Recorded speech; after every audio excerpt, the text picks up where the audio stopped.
Hi everyone, welcome to Empath, the channel that aims to get more people into healthy long-term relationships. Let's start off with a little clip from Joe Rogan, and then I have another clip that is talking about the same topic from a slightly different perspective, but sharing similar information. Right. You know, it's really scary stuff, because I read this statistic recently that said that there's somewhere in the neighborhood of 30+% of women are single, but it's in the neighborhood of 60% of men. Really? Yeah. See if you can find. Really high. I know. In what does age seem group? Really high. It's 18 to 49 or something. Oh like wow. that. I don't remember the exact numbers, but it's young men. It's a shockingly It high. doesn't make sense, like, why there's such a disparity between the genders, that men are so much more single than women. Like, that doesn't even jive. Yeah. How does that like, how make sense? most men are single, most young women are not. Maybe the guys So- are just saying they're single, and all the girls are like, "We're in a relationship." It is just a research, right? So I'm surprised these guys haven't figured this out, but that's not at all what it is. What it is there's a small percentage of men, let's call them genetically gifted, tall, good-looking men, well beyond the standard of the average man. And if they have a good job, and if they take care of themselves and they have a decent body, they're at the top of the heap. So women are approaching them, women are messaging them. They don't have to work very hard at it. Most of them are dating multiple women at the same time. So that's where this stat is coming from. It's just a survey, I would imagine. 30% of U.S. adults are neither married, living with a partner, nor engaged in a committed relationship. Nearly half of all young adults are single. 34% of women, and a whopping 63% of men. Like, Wow. how does that work? How does it work if there's roughly 50% women, 50% men? How could 34% of women be single and 63% of men be single? It says. So nowhere does any of this say that these people are monogamous. So when you have a situation where a few people are dating multiple people, it skews the stats. Here's another clip talking about the same thing. Hi everyone, welcome back to my channel. If you're new here, I'm Courtney Ryan, and today we're going to be talking about the fact that 63% of men under 30 are electively single. Let that sink in for a second. Okay, so that's a bit of a misnomer there right from the get-go. They're not necessarily electively single. It's that they are feeling that there are no options, they're feeling a little lost, they don't know what direction to take, and they're just even depressed by how much work it is to date as a young man, or really even a middle-aged man. It's become much more difficult than what it used to be. What are the biggest struggles you're having with dating at the moment? I had men and women answer, mostly men of course, and I'll actually be sharing some of the most common responses I got later in the video after I go through some stats and other info first. 63% of men under 30 are electively single, as I mentioned, and this is up from 51% in 2019. Experts are blaming erotic alone time online as a major culprit. Okay, very obviously that is not the major culprit. That is the result of the major culprit. So if a man has no options and he feels that no one is going to be giving him the treatment that he feels he deserves, then that's going to become a factor. But it's not the culprit. The next one, in the worst case scenario, the young American man's social disconnect can have tragic consequences. Young men commit suicide at 4 times the rate of young women. The next statistic. So social disconnect is a problem, especially with young people. There's less and less people playing sports, joining clubs, doing all the kinds of things that used to be the go-to way that you would make friends. You can't really make friends through social media. They're at an arm's length. They're not really real. They're not friends. They're not going to come to your rescue if you need help. So that's a whole other issue on its own. Here is that women now collect nearly 60% of bachelor's degrees. Another one here, as of Now that does affect things in a way, because women typically don't want a person that they feel is below them in any way. So an educated woman is less likely to be with an uneducated man, whereas an educated man typically doesn't place as much value on his partner having a high level of education. 2022, Pew Research Center found 30% of U.S. adults are neither married, living with a partner, nor engaged in a committed relationship. Nearly half of all young adults are single, 34% of women, and a whopping 63% of men. So there's that stat again, and that is being skewed by, again, the amount of women that are dating the same man. And you're probably thinking, well, how are only 34% of women single, but 63% of men are single? That is because a lot of women are dating the same men or going for the same men. Not great. And this one blew my mind, but honestly, I wasn't that surprised. And it says only half of single men are actively seeking relationships or even casual dates. According to Pew, that figure is declining. Yeah, and that is basically due to social media. Men are getting attacked on social media. There's lots of videos where women are complaining that the men aren't putting in enough effort, and it's just leading to a sort of feeling of hopelessness in a lot of men. Had asked, what are the biggest struggles you're having with dating at the moment? The first thing people said was hookup culture, people only wanting casual flings, not wanting to. Okay, well, those are from the female perspective, right? Men wouldn't be complaining about hookup culture in general if they're just looking for dates and people wanting flings. That's coming from the female perspective. Be in a long-term relationship or anything serious. That's again coming from the women. So it's important to understand that women control dating, but men control relationships. The second was social anxiety, a fear of rejection, or just the overall approach. They're scared to approach women. Next was feeling hopeless and invisible.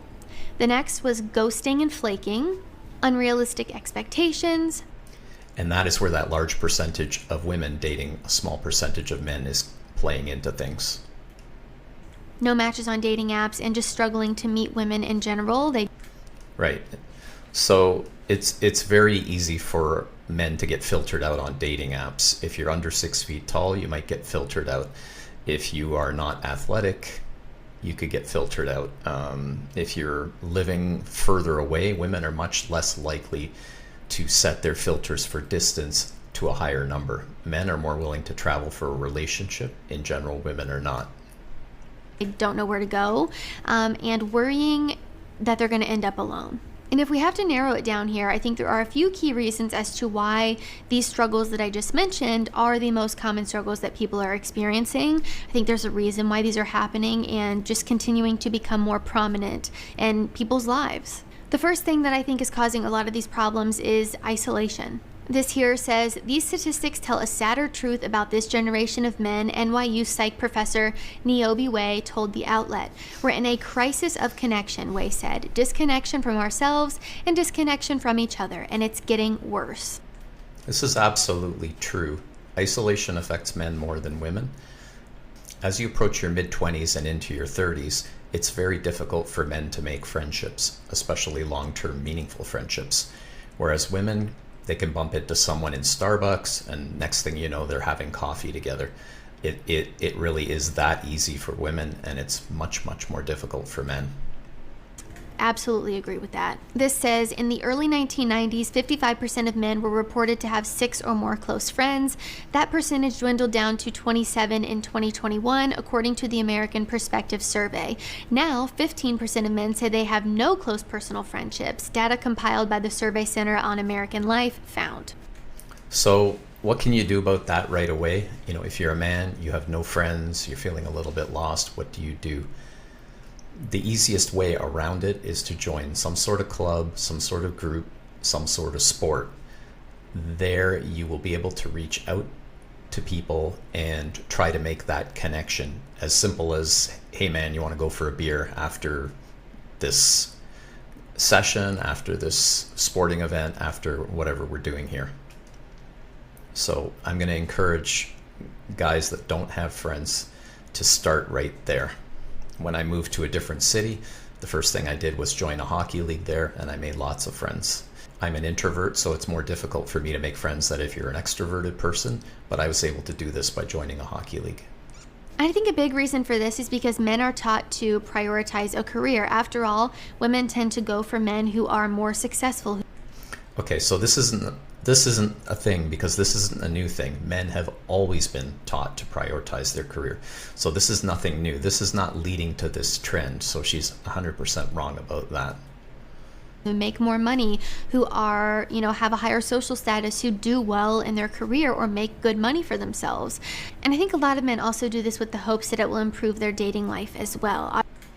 And this absolutely does. Successful men are much more likely to get dates than men that are laboring in what would traditionally be thought of as lesser careers.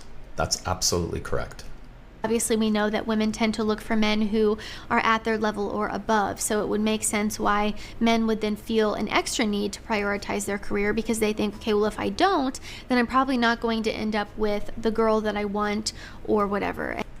So there's the change. The change isn't from the men. Men have always prioritized career, have always prioritized family, have always prioritized taking care of their partner. The difference has been the women have been out in the workforce, and they don't want to date below what they are doing. And as women, become more successful, we're earning 60% of bachelor's degrees. It makes sense why this is the case. Isolation is not healthy. It's obviously not good for the friendships in your life, but also for romantic relationships. It's having a lot of negative consequences there. And that leads me into my next point, which is dating apps, social media, and porn. This excerpt says, young men are watching a lot of social media, they're watching a lot of porn, and I think they're getting a lot of their needs met without having to go out. Young men are excessively turning to porn to satiate their sexual needs, which in turn is causing long-term consequences to their sexual well-being. So all of that is the result, not the cause. Men aren't turning to any of those things as a go-to. Men are turning to those things because they're feeling lost, and they feel like there's no options left for them. Important aspects of mating strategy have been completely removed from dating altogether with the rise of apps and social media. You no longer get to experience the entirety of another human, and you're merely reduced to a set of photos and a one-sentence bio. But there are so many more things about men that make them attractive to women and make women like them. When you get to experience someone in person, there are so many more things that are added to the equation in terms of finding someone attractive than just the way that they look. But when you're only being exposed to the way someone looks and nothing else, and you can't experience that person at all, their humor, their charisma, the way they interact with people, the way they carry themselves. Okay, so that's going to play into things moving forward. Once you get some sort of match, that's when you can bring out all those things. Even if you haven't met face to face, you can be humorous through text. You can be charismatic through text. It's a matter of how you form your words and how you're talking to the person at the other end. You're completely eliminating all of the other aspects that make men attractive to women. So it's no surprise that most men aren't getting matches or having any success on dating apps, and therefore aren't dating. They aren't meeting people outside of their house or even from the convenience of their own homes on the apps. That's kind of true and not true. Having used the apps almost since their inception and having been single at different times in my life, I have been able to make matches. I've been able to make matches with people younger than me and people the same age. It's a matter of tailoring what you're doing to what the audience is. You're playing to an audience, and it's important that you understand that and you mold yourself to fit that audience. So if the women are demanding a certain type of guy, then really what you are doing is trying your best to be that kind of guy. And fake it till you make it has never applied more than it does in modern dating culture. And the men who tend to do very well on dating apps are men who are extremely attractive or take really good photos. And all the women are swiping on them and not really swiping on the average looking men, because then they swipe and see the very attractive guy and they match and they automatically think, okay, well, if I can get that, I'm not going to go for anything less than that. But it's just an illusion of options. So when she says men are doing very well, what does that mean? It means they're getting dates and perhaps they're having sex, but are they getting into relationships? The more you do this type of thing, the less an individual will satisfy you and the more picky you become, and you start looking for a ton of characteristics in a single person, whereas you've been exposed to many, many different characteristics through many different people. And then you get an unrealistic illusion of what your perfect person should be. So the reality is these guys that are able to date multiple women, they aren't settling down. And that's a problem, because the whole collapse of society can happen because of that. Not settling down means they aren't having children. You don't have children. Children are what support the next generation. The next cause is situationships and hookup culture. So this has had a significant impact on the dating landscape in recent years and has had a multitude of negative consequences. One being the devaluation of traditional relationships. Many people now view dating and relationships as temporary and even disposable, rather than something to be cherished or nurtured over time. This can then lead to a lack of emotional intimacy and detachment when it comes to dating, and then leads to increased loneliness as more people struggle to find a genuine connection. Again, this is one of the most common responses I got when I asked people on my Instagram, what are the biggest struggles you're facing right now? Situationships, hookup culture, people just wanting to talk for months and then nothing happens, nobody wanting to commit. And a fear of commitment is another byproduct of this, partly caused by the illusion of endless options and the fact that people are just going through each other like hotcakes. Yeah, a lot of truth in there, a lot to unpack in there. The talking for months on end with no intention of meeting, there probably is an intention of meeting, but what people are doing by doing lots of talking and not meeting, this is particularly coming from the men's side, is, dating can be quite expensive, and the younger you are and the less established you are, the more difficult it is to navigate that. If you made a bunch of connections and you're taking a different woman out to dinner several times a week, it gets into hundreds of dollars, it gets into thousands of dollars. So I think men are looking for a really, really good connection before they actually pull the trigger on a date. If you're constantly thinking, oh, I can get something better, or oh, I have all these options, it makes commitment a little bit scarier. Right, and that's exactly the problem, is when you introduce a dating app where it's as simple as swiping to get to the next person, everybody becomes disposable. That person makes me upset, that person has a characteristic I don't like, next. You swipe, you're on to the next person. The next one here is women's standards. So even seasoned researchers struggle to fully account for the relationship gap between young women and men. If single young men outnumber single young women nearly 2 to 1, then who are all of the young women dating? This says young women are also dating and marrying slightly older men, carrying on a tradition that stretches back more than a century. The average age at first marriage is around 30 for men, 28 for women, according to census figures. Heterosexual women are getting more choosy. Women don't want to marry down to form a long-term relationship to a man with less education and earnings than herself, said Ronald Levant, professor of psychology at the University of Akron and author of several books on masculinity. So this is a good one, because people confuse standards and preferences. A standard would be, I want someone who respects me. That's a standard that you should be unwilling to deviate from. It should be the same thing for women. Let's talk about preferences, and then let's talk about standards. If you have too many preferences that you are unwilling to bend on, you're basically eliminating all chances of ever being in a relationship that's healthy and happy. Again, I have made many videos on women's standards and preferences in men, and I think the terms preferences and standards are often used interchangeably when in fact that is not how they should be used.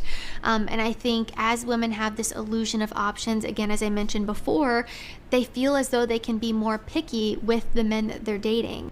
Okay, so she's hitting on the same thing that I just said, that standards and preferences are not the same thing. When in reality, just because you match with someone on a dating app doesn't mean that that's going to progress to the next level, or that guy that you're obsessed with isn't talking to 10 other women.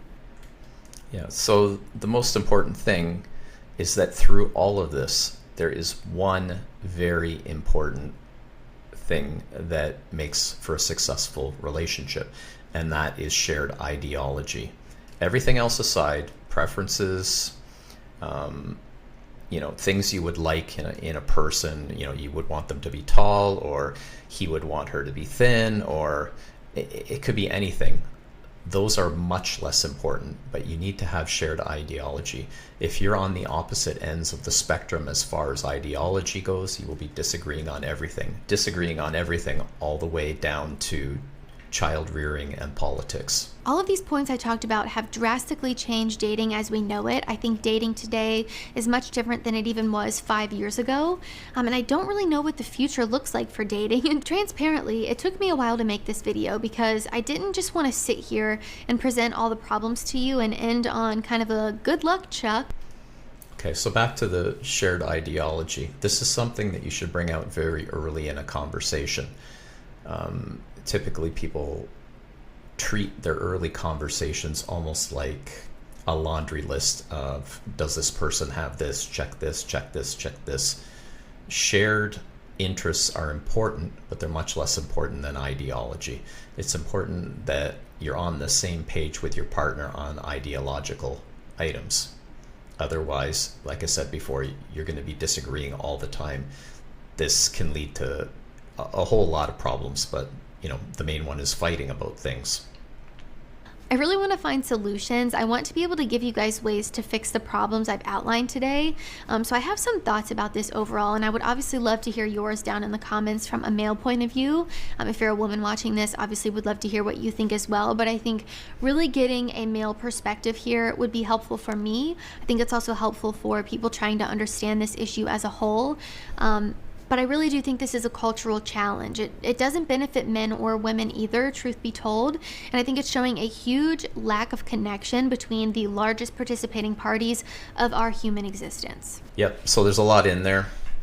The main thing is, if you're a man and you're stuck and feeling hopeless, you have to push yourself to get out there. You have to push yourself to do something where you're going to interact with other people. So if you have no friends, you've got to push yourself into some sort of environment where you could potentially make friends. And that isn't online. If you're spending a lot of time online, you're spending a lot of time gaming, I would say that's fine, but take a little piece of that time and use that every day as a path towards getting what you want out of life. And the men that are unhappy and are living in this isolation, even if they've given up, they would still take a relationship if they had the opportunity. So my channel is going to be encouraging you and giving you tips and tricks on what to do to get out of this endless cycle of isolation. My videos in the coming days will be giving you advice from years and years of dating, years and years on dating sites, talking about what makes a relationship successful, talking about the challenges that you might have, and trying to navigate through that. I welcome any comments, and reach out to message me if you like, and if the topics are relevant, we'll use them in future videos. Thank you for listening.